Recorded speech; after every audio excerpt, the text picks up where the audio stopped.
Welcome everyone. Welcome to another video lecture from Kundu academy.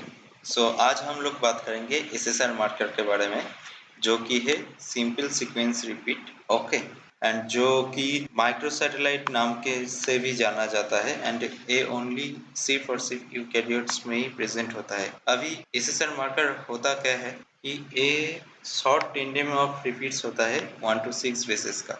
अभी tandem repeats क्या होता है कि लेट्स से हम लोगों के पास दो बेसिस का रिपीट्स है। Let's assume the basis is cytosine and guanine. अभी रिपीट्स अगर ऐसे हो कि ये पहला आया साइटोसिन गुआनिन एंड फिर से साइटोसिन गुआनिन एंड फिर से साइटोसिन गुआनिन, एंड जो रिपीट हो रहा है दो दो बेस का, एंड उसके बीच में अगर कोई भी और न्यूक्लियोटाइड बेसिस का अपीयरेंस ना हो, तो तब हम उसको टेंडेम रिपीट्स कहते हैं। अभी 1 to 6 बेसिस का फंडा क्या है देखते हैं। 1 to 6 बेसिस मतलब अगर सिर्फ एक बेसिस का रिपीट हो तब हम उसको कहते हैं मोनो रिपीट्स, मतलब सिर्फ एक न्यूक्लियोटाइड, इधर पे चारों न्यूक्लियोटाइड से कोई एक भी हो सकता है। हम इधर पे एडेनिन पकड़े हैं। अभी एडेनिन का रिपीट्स होना चाहिए। अभी एसएसआर होने के लिए आप एटलीस्ट 12 बेसिस का मतलब 12 बेस तक रिपीट होना चाहिए। मतलब अगर ये मोनो रिपीट हुआ तो 12 ए एक के बाद एक के बाद एक होना चाहिए। अगर साइटोसिन का हुआ फिर 12 सी को एक के बाद एक होना चाहिए। एंड अगर डाई रिपीट्स हुआ, मतलब कोई दो बेसिस का कॉम्बिनेशन में रिपीट्स हुआ, तो तब उसको 6 टाइम रिपीट होना पड़ेगा।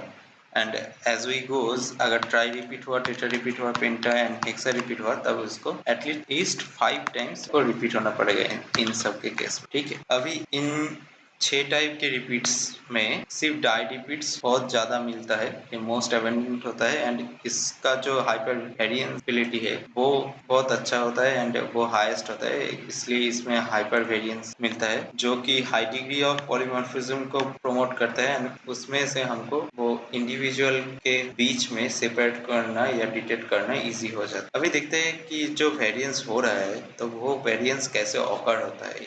ठीक है, वो रीजन क्या है। अभी एक रीजन सजेस्टेड है रेप्लिकेशन स्लीपेज, ये वेल एस्टैब्लिश नहीं है, इसको लेकर बहुत चर्चा चल रहा है अभी तक, लेकिन यही सबसे अभी तक मोस्ट प्रूव्ड रीजन है रेप्लिकेशन स्लीपेज। अभी रेप्लिकेशन स्लीपेज में क्या होता है कि लेट्स से एक टेम्पलेट है एंड इधर में पॉलीमरेज है, डीएनए पॉलीमरेज है। अभी डीएनए पॉलीमरेज जब इस पोर्शन को रेप्लिकेट करेगा तब उसको एक के बाद एक रिपीट में मिलेगा। अभी जब रिपीट में मिलेगा तो क्या होता है कि पहले तो ठीक ठाक चलता है, लेकिन बाद में जब रिपीट आता है तो वो कंफ्यूज होके या तो एक सेट को डिलीट कर देता है या तो और एक एक्स्ट्रा सेट को ऐड कर देता है। मतलब या तो डिलीशन होता है या तो इंसर्शन होता है। अभी एसएसआर में जो म्यूटेशन, इस तरह से जो म्यूटेशन ऑकर्स होता है वो उसका परसेंटेज बहुत हाई होता है, क्योंकि पॉइंट म्यूटेशन और बेस्ड सब्सटीट्यूशन जो म्यूटेशन होता है जिसमें कि सिर्फ एक ही न्यूक्लियोटाइड का चेंज हो, उससे बहुत ज्यादा हाई प्रोबेबिलिटी रहता है म्यूटेशन का। क्योंकि इधर पे क्या होता है, पॉइंट म्यूटेशन में क्या होता है कि सिर्फ एक ही न्यूक्लियोटाइड बेस चेंज हो रहा है। ठीक है, या तो इनकॉर्पोरेशन या तो डिलीशन। लेकिन एसएसआर के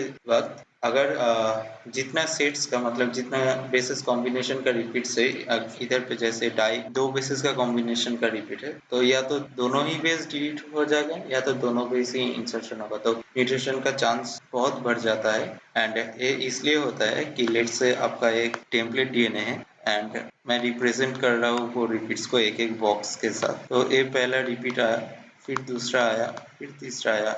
अभी इधर पे रेप्लिकेशन कॉन्फ्यूज होके लेट्स से एक और रिपीट को ऐड कर दिया, तो जब एक और रिपीट को सेम पोजीशन में ऐड कर देगा तब क्या होगा कि उधर पे लूप फॉर्म हो जाएगा, इधर पे बाइंडिंग नहीं होगा। तो इधर पे लूप फॉर्म हो जाएगा, तो फिर वो लूप या तो रह जाता है या जब रिपेयर के बाद जब निकलता है ये दोनों को लेके निकल जाता है। अभी ये लूप 2 रिपीट्स को लेकर भी हो सकता है या तो 3 रिपीट्स को लेकर भी हो सकता है।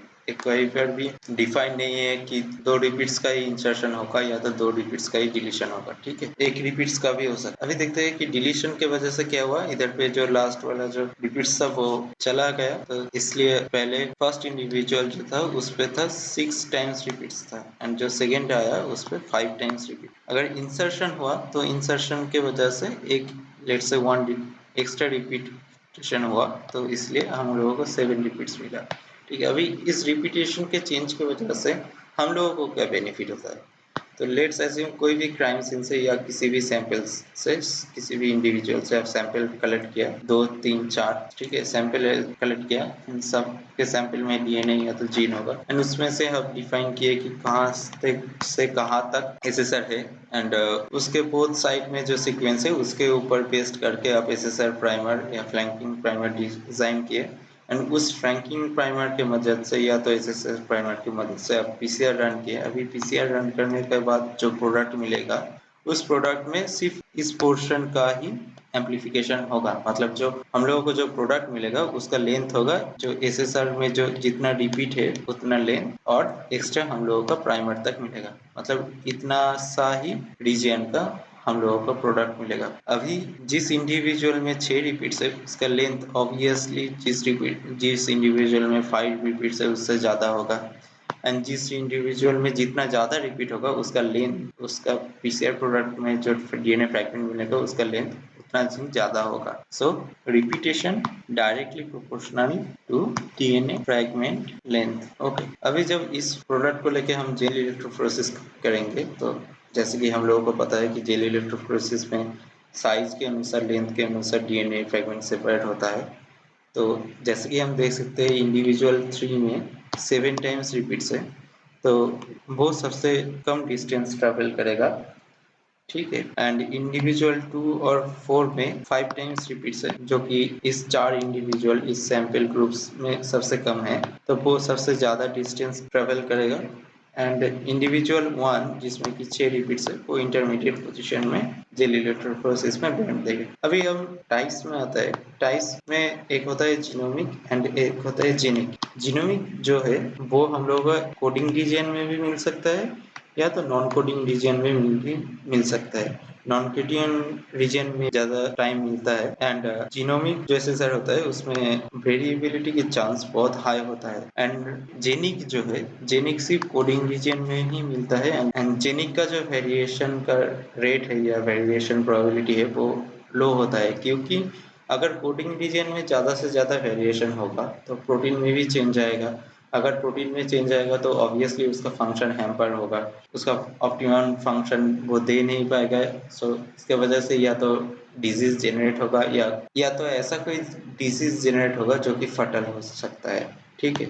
अभी देखते हैं कि एसएसआर से हम लोगों को एडवांटेज क्या क्या मिलता है। एसएसआर सीक्वेंस बेस्ड है, सीक्वेंस स्पेसिफिक है, तो वो एक कोडोमिनेंट मार्कर है, मतलब हेटेरोजाइगस होमोजाइगस को हम अलग कर सकते हैं, एंड इस पे हाइपर वेरिएबल होता है एसएसआर मार्कर, क्योंकि म्यूटेशन जो माइक्रोसैटेलाइट रीजन में जो म्यूटेशन होता है उसका प्रोबेबिलिटी बहुत हाई होता है पॉइंट म्यूटेशन या तो बेस सब्स्टिट्यूशन म्यूटेशन के खिलाफ, अप्रोक्सीमेटली 3 टाइम्स हाई होता है, एंड इसमें फास्ट डिटेक्शन होता है।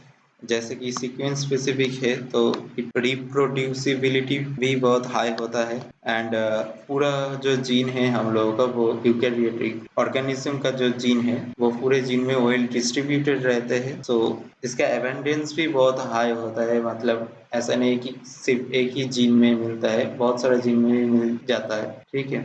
एंड जैसे कि हम पीसीआर के थ्रू जा रहा है तो अगर अमाउंट जो सैंपल अमाउंट है वो अगर बहुत ही कम हुआ तो भी हो जाता है, ठीक है। सो आज के लिए बस इतना ही। अगर आप लोगों को पसंद आया तो प्लीज़ लाइक कीजिए एंड शेयर कीजिए, आप लोगों के क्लासमेट्स के साथ, दोस्त के साथ शेयर कीजिए, and please subscribe to this channel. Thank you for listening me. Have a good day.